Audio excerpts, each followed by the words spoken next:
મુખ કમલથી વહેતી રમણ સરસ્વતી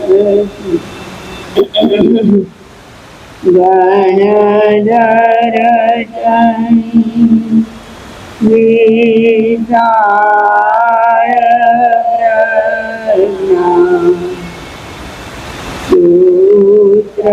સૂત્રરૂપે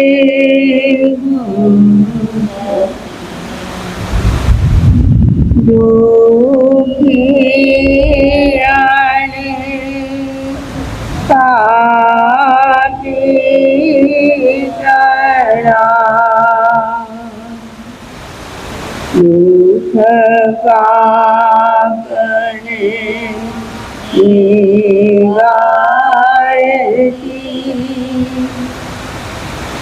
દિનવાણી મૈયા તુજ કૃપાથી થાય મુનિ અમલ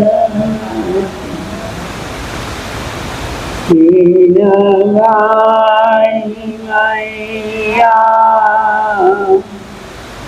તુજ કૃપાથી થાય મુનિ અમલ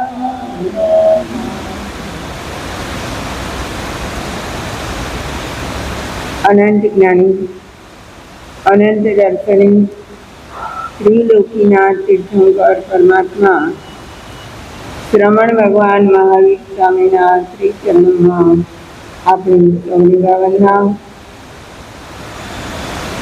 મારા તમારા અનંત અનંત ઉપકારી સર્વ ગુરુ ભગવંતોના શ્રી ચરણોમાં આપણી સૌની ભાવના. ગુરુની મયા પૂજ્યવરા મુક્તની લંબાઈ મહાસતીજીના શ્રી ચરણોમાં આપણી સૌની ભાવના. અનંત જ્ઞાની પરમાત્માએ જગતના સર્વ જીવોના આત્મકલ્યાણ અર્થે આગમોની સ્વરૂપના કરી. આગમવાણીના શબ્દે શબ્દનો આધાર લઈને જે વ્યક્તિ પોતાનું જીવન બનાવે એ વ્યક્તિ અવશ્યમેવ આત્મકલ્યાણ સાધી શકે. અહીં આપણા આલોચના કરી રહેલા રત્નાકર શ્રી ભગવાનને સર્વસ્વ માને, એટલું જ નહીં ભગવાનને એ મુક્તિના મંદિર સમજે, એ ક્રીડાઓના મહાભંડાર ભર્યા છે એવું પણ સમજે. એમની શ્રદ્ધા અજોડ છે. શ્રદ્ધાપૂર્વક એ આગળ વધી રહ્યા છે. રત્નાકર પછીના બીજા જ શ્લોકમાં એ કહી રહ્યા છે, ત્રણ જગતના આધારે અવતાર કરુણાસના વૈ વૈ જહે દુર્વાર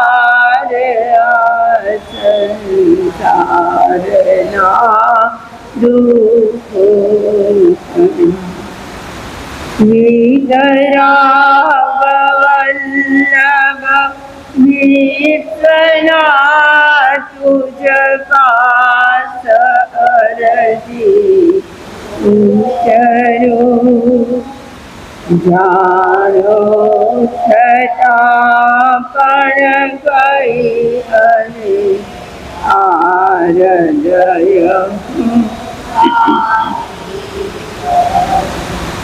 જાણો છતાં પણ કઈ અને આરદય હારી ત્રણ જગતના આધાર.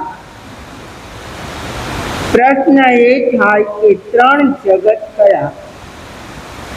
એક જગત તો આપણે નજરે જોઈ રહ્યા છીએ. અહીં તો આચાર્ય શ્રી કહે છે ત્રણ જગતના આધાર. ત્રણ જગત કયા છે? એક છે ઉર્ધ્વલોક, બીજો છે મધ્યલોક અને ત્રીજો છે અધોલોક. આ તો જૈન દર્શનની વાત થઈ, પરંતુ વૈદિક દર્શન વાળા પણ ત્રણ લોકને માને છે. એ પણ એક તો પાતાળ લોક છે એમના માટે, ઉપર છે સ્વર્ગલોક અને ત્રીજું છે આ મધ્યલોક, આપણો સંસાર. તો આ ત્રણ જગતમાં આધારભૂત કોણ? તમે કહેશો અમને આધાર કોણ આપે છે? કહેશો આપણને આધાર કોનો મળે છે? તમે અત્યારે નિરાતે બેઠા છો, તમને ખુરશીનો આધાર મળ્યો. અમે બેઠા છીએ, અમને પાટનો આધાર મળ્યો. કાંઈ ન હોય અને નીચે બેઠા હોય તો ધરતીનો આધાર મળ્યો. અહીંયા કુંભનું સ્થાપન કર્યું છે અને ટેબલનો આધાર મળ્યો. જગતમાં કોઈ પણ વસ્તુ કે વ્યક્તિ આધાર વિના જીવી શકતી નથી. તેના વિના આધાર વિના જીવી ના શકે. આપણા સમસ્ત જગતમાં કેટલા દ્રવ્યો છે? 6 દ્રવ્યો છે. આમાં પણ કોઈક આધાર છે અને કોઈક એમના આધારે ટકનારા છે. કયો આધાર છે? હા, 6 દ્રવ્યમાં આધાર કોણ અને એમના આધારે રહેનારા કેટલા? કહો ને. આધાર માત્ર આકાશાસ્તિકાય. કોનો? આકાશાસ્તિકાય એટલે શું? અમારા ચંદ્રબેન ઉપર આંગળી બતાવી. આકાશાસ્તિકાય ક્યાં હોય? ક્યાં હોય? આકાશાસ્તિકાય ક્યાં હોય? દેખાતું જે આકાશ છે એ જ માત્ર આકાશાસ્તિકાય નથી. તમારે દિવાલની અંદર એક ખીલી લગાવવી હોય, શું કરવું હોય? એક દિવાલ છે, એમાં તમારે ખીલી લગાવવી હોય. ખીલીને આધાર કોણ આપે? અંદર રહેવા માટેની જગ્યા કોણ આપે? આકાશાસ્તિકાય આપે. તમારી પાસે એક ખાલી ગ્લાસ છે, એમાં તમારે દૂધ ભરવું છે. દૂધને અવગાહના અથવા જગ્યા કોણ આપે? આકાશાસ્તિકાય આપે. તો મારે તો એ કહેવું છે કે જગતમાં આધાર પણ છે અને આધારના ટેકે રહેનારા આધેય પણ છે. જે આધારે રહે ને એને આધેય કહેવાય. આપનો પ્રશ્ન તો હજી ઊભો જ છે કે 6 દ્રવ્યમાંથી આધાર કેટલા અને આધેય કેટલા? બરાબર? હા. આધાર કેટલા? આધાર એક જ છે.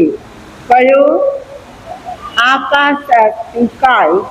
અને આધેય કેટલા? બાકીના 5. ધર્માસ્તિકાય, અધર્માસ્તિકાય, કાળ, પૂતગલ અને જીવ. આ 5 કોના આધારે રહે છે? આપણા પોતાના શરીરમાં પણ જ્યાં જ્યાં ખુલ્લી જગ્યાઓ છે છે કે નથી? આપણા શરીરમાં ખુલ્લી જગ્યાઓ, કાનના, નાકના, મોઢાના જે વિવર છે, છિદ્રો છે, એ બધામાં પણ શું ભરેલું છે? આકાશથી કાંઈ તો દરેક જગ્યાએ છે. આપણે તો વાત કરી રહ્યા છીએ જગતના સર્વ પદાર્થો આધાર વિના ટકી શકતા નથી. તો જો પદાર્થો માટે એવું હોય તો વ્યક્તિઓ માટે પણ આપણે વિચારીએ. ઘણા લોકો કહે છે કે હવે તો અમે અનાથ થઈ ગયા, હવે અમારો આધાર ના રહ્યો. તો એ આધાર કોને માનતા હોય? પોતાના સ્નેહી, સગા સંબંધીઓ, આત્મીય વ્યક્તિઓ, આ બધાને એ પોતાના આધાર માનતા હોય. જીવન જીવવા માટે કોની જરૂર ના પડે? દરેકની જરૂર પડે. આપણામાં કહેવાય છે ચપટી ધૂળની પણ જરૂર પડે. કોની જરૂર પડે? તો મારો અને તમારો આત્મા પણ આવા કોઈ ને કોઈ આધારથી જ જીવે છે. અગર આધાર ના હોય તો એ ટકી શકે કે નહીં? કહેવાય છે એક સાલંબન ધ્યાન છે અને બીજું છે નિરાલંબન ધ્યાન. સમજી ગયા? કયા ધ્યાનના બે પ્રકાર કયા છે? આલંબન અને નિરાલંબન એટલે આલંબન વિનાનું ધ્યાન. સાલંબન ધ્યાનમાં શું કરવાનું? કોઈ મંત્રનો સહારો લઈને ધ્યાન કરે, કોઈ પોતાના ઈષ્ટનું સ્મરણ કરતા કરતા ધ્યાનમાં લાગી જાય, કોઈ પદાર્થો પ્રત્યે પોતાની દ્રષ્ટિને સ્થિર કરીને ધ્યાનસ્થ બની જાય. પણ નિરાલંબન ધ્યાન વાળા શું કરે? એ પોતાના આત્મભાવમાં સ્થિર થઈ જાય. તો આલંબન વિના, આધાર વિના કોણ જીવી શકે? જે સ્વ આત્માના ચિંતનમાં લાગેલા હોય એવી જ વ્યક્તિ આલંબન વિના જીવી શકે. બાકી તો જગતના સર્વ પદાર્થો, સર્વ વ્યક્તિઓ આલંબન એટલે આધારથી જ જીવે છે. અને જગતના જેટલા કવિઓ થઈ ગયા હોય, જેટલા આધ્યાત્મિક પુરુષો થયા હોય, જેમણે આત્મચિંતન કર્યું હોય, જેમણે પોતાના જીવન કવનને જગત સમક્ષ મૂક્યું હોય, આવી વ્યક્તિઓ દરેક આધારની તો જરૂર વાત કરે છે, નથી કરતા? કોઈ કવિ કહે, ઓ ત્રિલોકીનાથ અમને તારો રે આધાર. ઓ ત્રિલોકીનાથ અમને તારો રે આધાર. અમને તારો રે આધાર, અમને તારો રે આધાર. ઓ ત્રિલોકીનાથ અમને તારી પાસે અમને તારો જ આધાર છે. જે ભક્ત કવિ હોય એ ભક્ત ભગવાનમાં ઓળઘોળ થઈ જાય અને એ માનવા લાગે કે આ જગતમાં જો કોઈ સારભૂત તત્વ હોય અથવા મને ઉગારનારું કોઈ તત્વ હોય તો કોણ છે? મારા ભગવાન છે. એ સિવાય જગતમાં કોઈ જ નથી. અરે પેલો નરસૈયો પણ કહે કે જ્યારે એમને મામેરું ભરવાનું છે, એમના માટે ઘી લેવા નીકળ્યા છે અને એ તો કીર્તનમાં લાગી ગયા મામેરા ભરનારું કોણ આવી ગયું? હે? આ શ્રદ્ધાની વાતો છે, આધારભૂત માનવાની વાતો છે. અને એમ નહીં, શ્રદ્ધા મજબૂત હતી એટલે ભગવાન આવીને કુંવરબાઈનું મામેરું ભરી ગયા. મારે તો એ કહેવું છે કે અહીં તો રત્નાકર આચાર્ય પણ શું માને છે? ત્રણ જગતના આધારને અવતાર હે કરુણાતમા. ત્રણ જગતના આધાર એટલે કે ઉર્ધ્વલોક, અધોલોક અને મધ્યલોક. આમાં વસતા સર્વ જીવો અને સર્વ પદાર્થોને માટે ભગવત સ્વરૂપ આધાર છે. અને આ આધાર ના મળે ત્યારે વ્યક્તિ નિરાધાર બની જાય છે. પેલા અનાથ મુનિને ધ્યાનસ્થ અવસ્થામાં જંગલની વાટ છે અને શ્રેણિક મહારાજા બાજુમાંથી પસાર થાય છે. નજરે જુએ, આહા કેવો તરુણ યોગીરાજ છે. તરુણ સમજો છો? યુવાન છે, જેમના મુખ પર હજી કાંતિ વિલાણી નથી. આવો તરવરિયો યુવાન સાધુ શા માટે બન્યો હશે? આવો વિચાર આવે કે ના આવે? કે હજી તો એમની લસલસતી યુવાની છે અને આ યુવાન વયમાં એમને સાધુ બનવાનો ભાવ કેમ થયો હશે? અમારા અહીંના લોકોને તો વૃદ્ધ અવસ્થામાં પણ ભાવ જાગતા નથી, અને આ યોગીરાજને તરુણ વયમાં સાધુ બનવાના ભાવ કેમ જાગ્યા? ત્યારે એ નજીક આવ્યા, વંદન કર્યા. સૌમ્ય મૂર્તિ છે, ધ્યાનસ્થ અવસ્થા છે. નજીક આવીને વંદન કરીને શ્રેષ્ઠ મહારાજા ત્યાં થોડી વાર સ્થિરતા કરે છે. આંખો બંધ છે, ધ્યાનસ્થ અવસ્થા છે. જ્યારે ધ્યાન પાડે ત્યારે મારો પ્રશ્ન કરી અને એમનો જ્યારે સમય થયો, અનાથ મુનિએ ધ્યાન પાડ્યું. જેવી એમની આંખ ખુલી, એમની નજર સામે એક રાજા બેઠો છે. એ તો હજુ કઈ બોલે ના બોલે ત્યાર પેલા રાજાએ પૂછ્યું કે આવી તરુણ વયમાં તમે સંયમ કેમ સ્વીકાર્યો? અનાથ મુનિ શું કહે છે? અનાહોમી મહારાય. ઉત્તરાધ્યન સૂત્ર નિર્ગ્રંથ પ્રવચનકાર બતાવે છે. ઉત્તરાધ્યન સૂત્રનું 20મું અધ્યયન કોનું છે? અનાથ નિર્ગ્રંથ. એ 20મા અધ્યયનની ગાથામાં બતાવ્યું છે, જ્યારે શ્રેણિક મહારાજા પ્રશ્ન કરે ત્યારે અનાથ નિગ્રંથ જવાબ આપે છે, અનાહોમી મહારાય.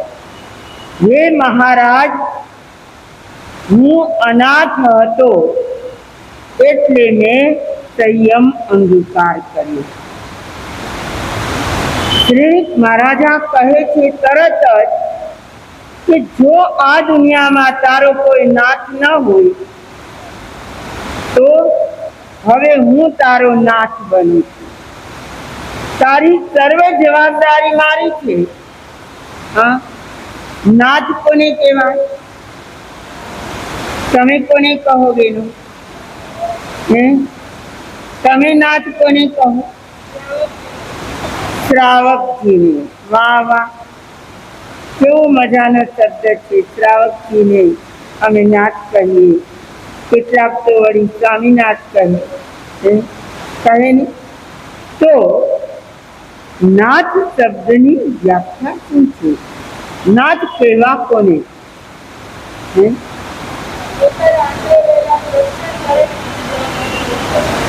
હા, બીજું કાંઈ કેવું છે? એનો બહાર અવાજ ઘણો છે વરસાદનો. હા, સંભળાય છે ને? સંભળાય છે તો બસ. નાથ શબ્દની વ્યાખ્યા શું? એકવાર વાંચણીમાં પણ કહ્યું હતું અને આજે ફરીવાર અહીં દોહરાવું છું. યોગ ક્ષેમ કરો નાથ. જે યોગ કરે અને જે ક્ષેમ કરે એનું નામ નાથ. બે શબ્દો તો આપણી સામે આવી ગયા. કયા કયા? એક યોગ અને બીજું ક્ષેમ. અર્થ શું? યોગ કોને કહેવો અને ક્ષેમ કોને કહેવું? તો એનો જવાબ છે યોગ એટલે જે વસ્તુ આપણી પાસે નથી, જે વસ્તુ આપણી પાસે નથી એનો યોગ કરાવી આપે. સમજી ગયા? એ આપણને મેળવી આપે. કોની વ્યાખ્યા ચાલુ છે? નાથ શબ્દની. નાથ શબ્દની વ્યાખ્યા છે યોગ ક્ષેમ કરો નાથ. જે યોગ કરાવી આપે અને જે આપણી પાસે હોય પહેલેથી જ હોય એનું ક્ષેમ એટલે રક્ષા કરે, રક્ષણ કરે. તો એક તો નથી એ વસ્તુ આપણને મેળવી આપે અને જે આપણી પાસે છે એની સુરક્ષા કરે. આને નાથ કહેવાય. હા, તો અહીં તો આચાર્ય શ્રી નાથ કહીને કોને સંબોધે?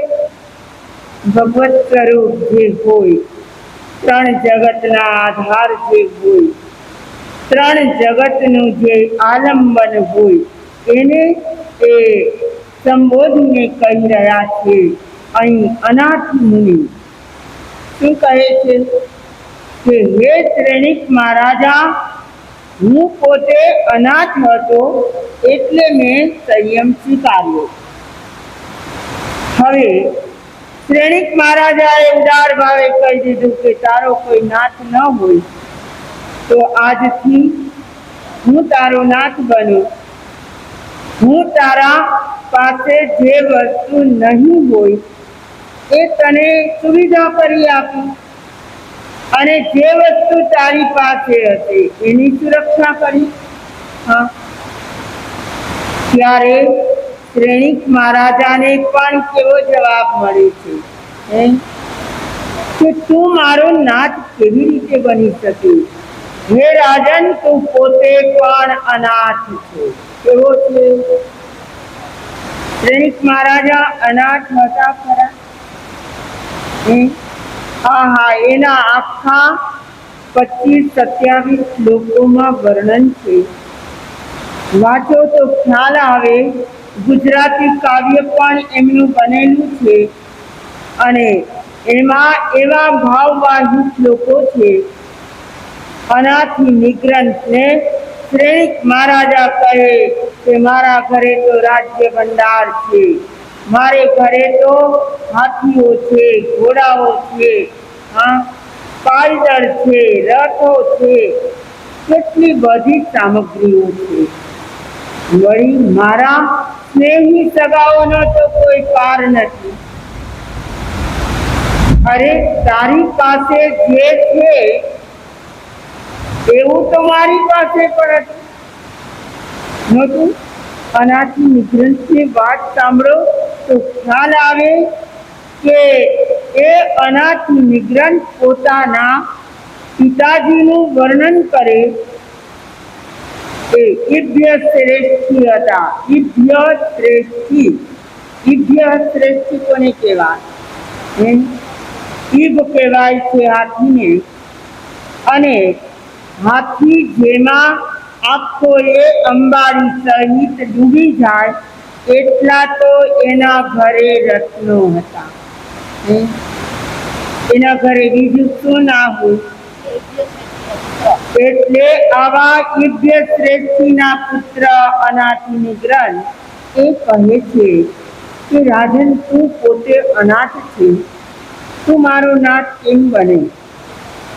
અહીં તો આચાર્ય શ્રી આધાર શબ્દ લઈને કહે છે, ભગવાન તમે જ મારા આધાર છો, તમે જ મારા નાથ છો. અને એમ કહીને આગળ આગળ એ પોતાના અંતઃકરણના ભાવોને વ્યક્ત કરે છે. ત્રણ જગતના આધાર, તો મારો પણ તમે આધાર છો.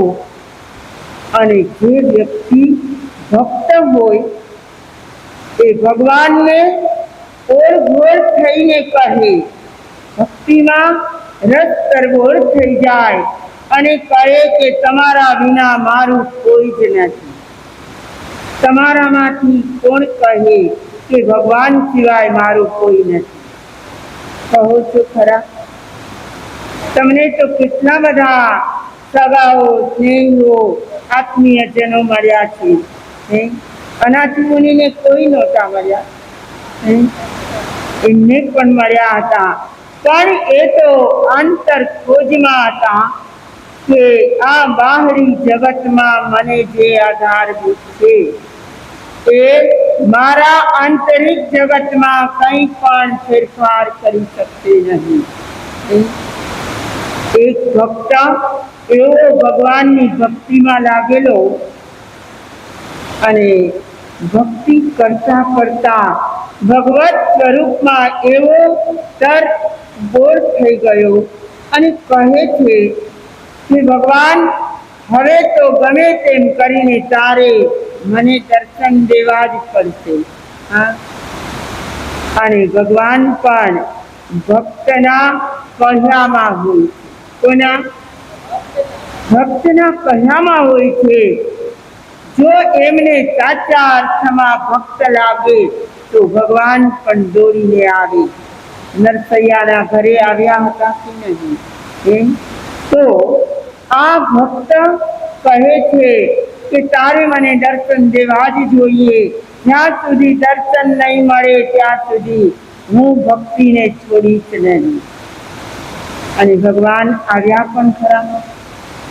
આવીને ખુશ થઈને કહે છે કે તારી ભક્તિથી હું પ્રસન્ન થયો છું, તારી પાસે આવ્યો છું, તારી જે કંઈ ઈચ્છા હોય, મનોકામના હોય તે હું પૂર્ણ કરીશ. ત્યારે પેલો કહે છે અત્યારે તો બધું જ બરાબર ચાલે છે.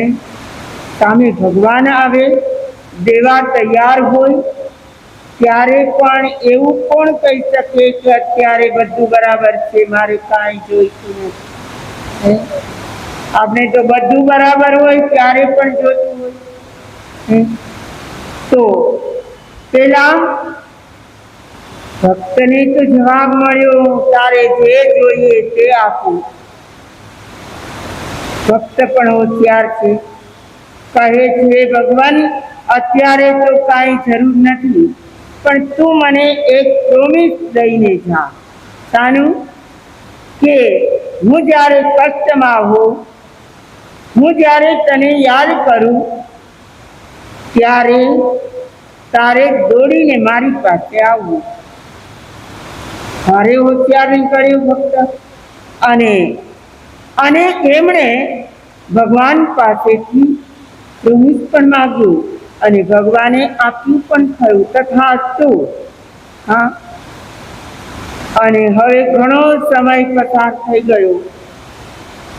વચ્ચે વચ્ચેના ગાળામાં તો ભક્તને પણ કંઈ જરૂર ના પડી, ભગવાનને બોલાવવા ના પડ્યા અને ભગવાનને વરદાન પ્રમાણે દોડીને આવવું પણ ના પડ્યું.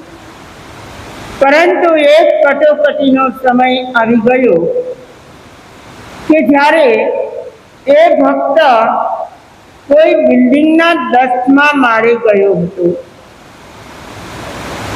અને ત્યાં કંઈક કામ કરી રહ્યો હતો. ન જાણે કોઈ પણ કારણ બન્યું અને એ ભક્ત ત્યાંથી પડ્યો. માળ કેટલામો? 10મો. હવે એમને ધ્રાસકો પડે કે ના પડે? અને જ્યારે કષ્ટ આવ્યું ત્યારે એમણે કોને યાદ કર્યા? મારા ભગવાને તો મને વચન આપ્યું છે. એમ આપણને તો કોઈ વચન આપવા એ આવતું નથી. આવે છે કે આપણી ભક્તિ એવી નથી. આપણી ભક્તિ એવી નથી કે જેના કારણે આપણને આવું કોઈ વચન આપે. તો પેલા ભગવાનના ભક્તે તો શું કરી લીધું? તરત જ ભગવાનને યાદ કરવા માંડ્યો, હે ભગવાન મને બચાવી દે, મને બચાવી દે. દર દર કરતો આમ પડી જ રહ્યો છે. એક માળ બે માળ પસાર થઈ ગયા અને હજુ પણ એ નીચે જ આવે છે અને ભગવાનને યાદ કર્યા કરે, ભગવાન મને બચાવવા. ભગવાન આવી પણ ગયા, પણ એ ગ્રાઉન્ડ ફ્લોરમાં નીચે હાથ પસારીને ઊભા છે. કે પડતો પડતો પડતો નીચે આવે તો હું ઝીલી લઉં. પરંતુ આ ભક્તને તો શું થાય છે કે ભગવાન આવતો નથી, ભગવાન આવતો નથી. અધીરાય અને ઉતાવળ આપણા બધાના જીવનમાં હોય. ના હોય? ઉતાવળ તો કેટલી હોય, ધમધમાટ કરવા માંડે, આ કરી લો ને પેલું કરી લો. ઉતાવળા છો બાવરા અને ધીરા છો ગંભીર. પણ ધીરજ રહેવી જોઈએ. પેલા ભક્તની ધીરજ રહેતી નથી. એ કહે, હે ભગવાન તે મને વચન આપ્યું છે, તું આવતો નથી, તું આવતો નથી. મારો વચ્ચે એક પ્રશ્ન છે કે આધારની જરૂર ચડતા જીવોને પડે કે પડતા જીવોને પડે? સમજી ગયા મારો પ્રશ્ન? સમજાયો? ચડતાને આધાર જોઈએ કે પડતાને આધાર જોઈએ? પડતાને. બરાબર છે.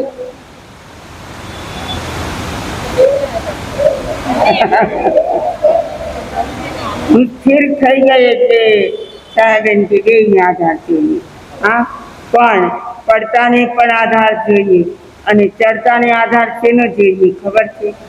તમારા પગથિયા શેના માટે છે? આ બધા ઉપાશ્રયના પગથિયા, અથવા ઉપર જવું હોય તો આખી સીડીના પગથિયા. તમારે રેલવે સ્ટેશનમાં પુલ પાસ કરવો હોય તો પગથિયા શેના માટે છે? ચડવા માટે કે પડવા માટે? તો આધાર કોને જોઈએ? ચડતાને કે પડતાને? બંનેને જોઈએ. કોને જોઈએ? અત્યારે તો પેલો ભક્ત દર દર કરતો આમ નીચે નીચે નીચે જતો જાય છે અને ભગવાનના ઉપરથી એમને શ્રદ્ધા પણ અડધી તો ઓછી થઈ ગઈ. શ્રદ્ધાને ઓછી થતા કેટલી વાર? અરે માત્ર કેવું નકામું છે, પણ કોઈ પેલા સંઘના હોદ્દેદારો તરીકે કમિટીમાં કામ કરતા હોય, અને એવા અમે ઘણા સંઘોમાં જોયા છે, અને પછી એમની કમિટી બદલાણી, કાં તો હોદ્દો હવે ન મળ્યો હોય, પછી એ ઉપાશ્રય છોડી દે. આવું બને કે ના બને? ઉપાશ્રય છોડી દે, સંત દર્શન ના કરે, વ્યાખ્યાન વાણી ના સાંભળે, ધર્મક્રિયા અનુષ્ઠાનો ન કરે. આપણે આ બધું જે કરીએ છીએ પહેલા ધર્મ માટે અને પછી સંસ્થા માટે કે સંઘ માટે.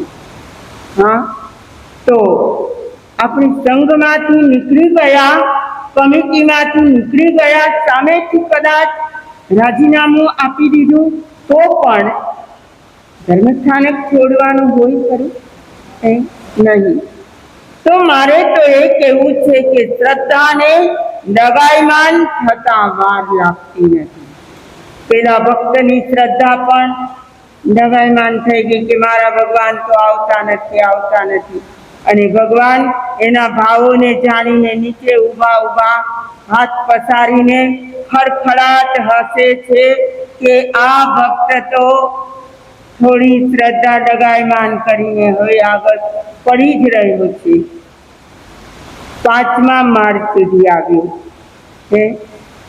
1, 2, 3 એમ કરતા હવે 10મો હતો, 9મો, 8મો, 7મો એમ કરતા 5મા માળ સુધી આવ્યો ને ત્યાં એના હાથમાં એક દોરડું આવી ગયું, એટલે કંઈક લટકતું હશે અને તરત જ એમને બુદ્ધિ લગાવી.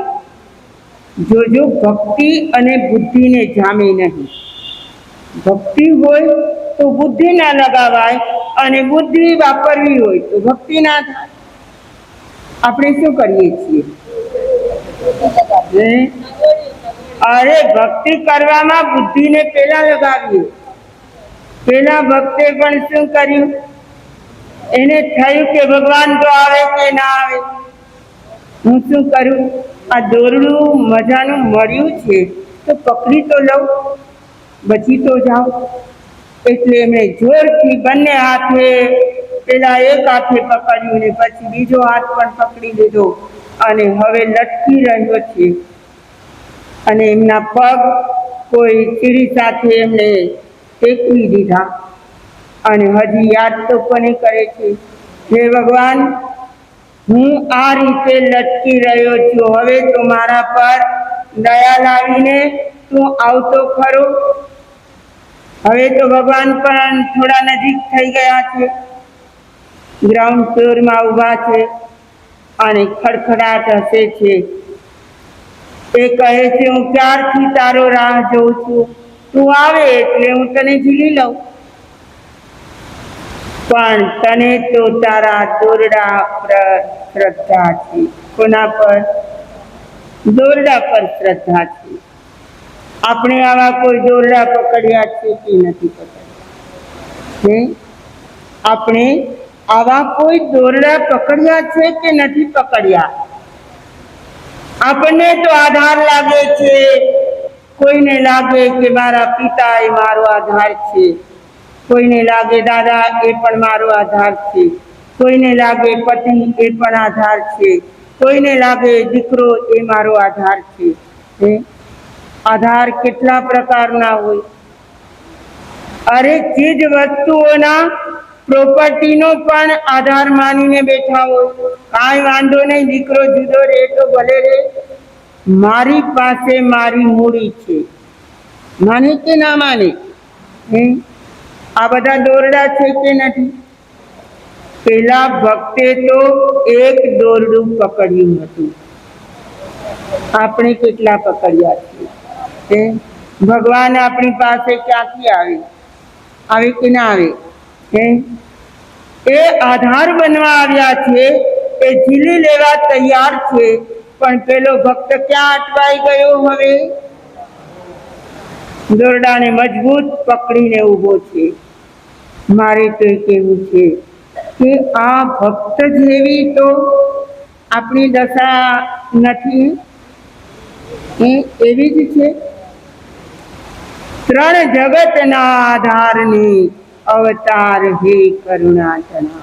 હે ભગવાન, આપ તો ત્રણ જગતના આધાર છો. હું તો આ જગતમાં આધેય બનીને આવ્યું છું. આધેય એટલે આધારે આધારે જીવન જીવનારો.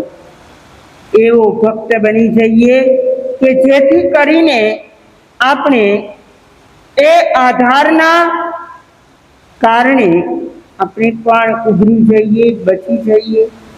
અને હજુ પણ આચાર્ય કહે છે, અવતાર હે કરુણાચના. ભગવાન તો શાશ્વત જીવન એવા કરુણાના અવતાર છે. આચાર્ય શ્રી એમના પર અનન્ય શ્રદ્ધા ધરાવે છે અને શ્રદ્ધાપૂર્વક એ ભગવત ભક્તિ કરી રહ્યા છે. ભગવત ભક્તિ કરતા કરતા એ પોતાના સ્વરૂપ દર્શન સુધી જશે, સ્વદોષનું દર્શન કરશે અને એ જ દોષો આખા જગત સમક્ષ કેવા પ્રગટ કરશે, એમાંથી મને અને તમને જાણવા મળશે.